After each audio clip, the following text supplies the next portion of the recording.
I'm going to take a couple minutes to talk about Chapter 3, give you a small introduction. This is the new edition of the textbook. It was published this year, and actually it came out last year with a 2015 copyright date, but uh, they rearranged some of the chapters. Some of the content, or much of the content talked about in this chapter, was like at the end of the previous edition. But because of the importance of technology today, they've moved it much closer to the front of the textbook. I was amazed as I read this chapter of all the little nuggets of really good information, facts and figures and insights and quotes from a lot of different people. I urge you to read this chapter carefully, read it maybe twice. There's a lot in here, a lot of really good stuff that will change you as a curriculum planner, as a curriculum specialist at your school. In the context of technology, and you'll find technology throughout this chapter, but it talks about social forces, and you think about the social forces that we have today. There's the over time, why did we have education? We had education, like it said in chapter 1, a long time ago, to be able to read the Bible and to read texts and maybe function as a priest or a government official. And so we have social forces that help shape the curriculum. And you can think of how that changed during the Industrial Revolution, how you have social forces in trying to do nation building and so forth. And then we also have social forces today because of the importance of technology and knowledge in those who are able to use technology and knowledge. The skills that were important 20, 30 years ago are not as important today. New skills are required and new knowledge is required. Human growth and development. This is good also to see how human growth and development has a lot to do with planning the curriculum.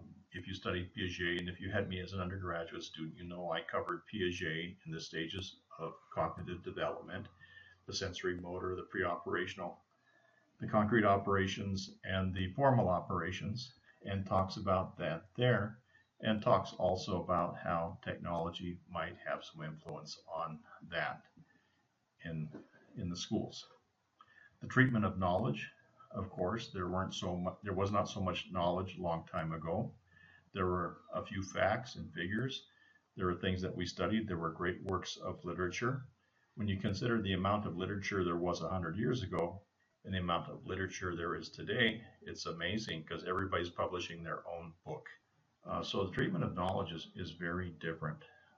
The way we organize knowledge with computers and databases and find information on the internet, how much is accessible is just really amazing.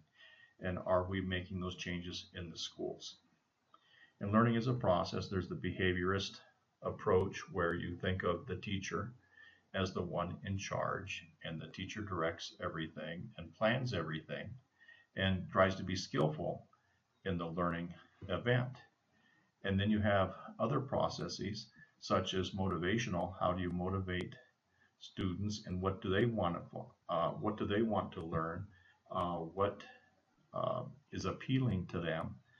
What are the things that they want to learn?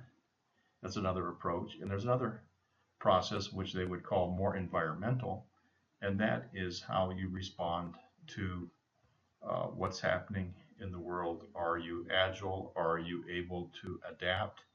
And so forth. So all these are just really interesting topics that the author talks about. And of course, he talks about technology a little bit more in here as well as throughout the chapter. And he talks about a new global age for curriculum. That was referred to also in the first chapter. But here again, he's talking about how curriculum must change. It can't be the same as it was 20, 30, 40 years ago. It has to change, and it is changing. We'll read more about that as we go through this semester.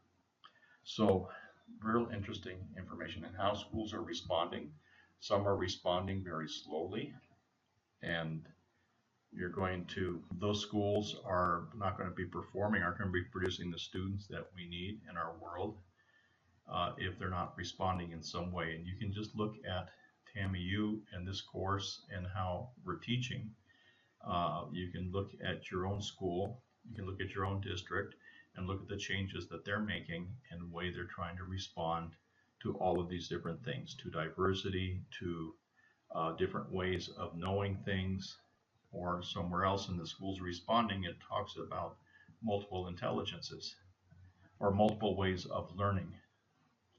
And multiple ways of learning or multiple intelligences, they're not talking about Gardner's multiple intelligences, the naturalist, the musical, the kinesthetic, and spatial, and so forth. He's not talking about that. He's talking about emotional competence. He's talking about emotional intelligence. He's talking about leadership. He's talking about working together, all those kinds of skills, different ways of learning. So read this carefully, read the book, this chapter, and then you're going to have what I think is an interesting task when you do your discussion, where you sort of tie these things together.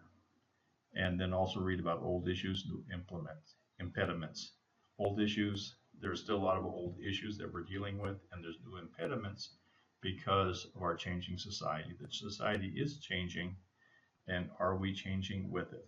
That's a good issue, an important issue.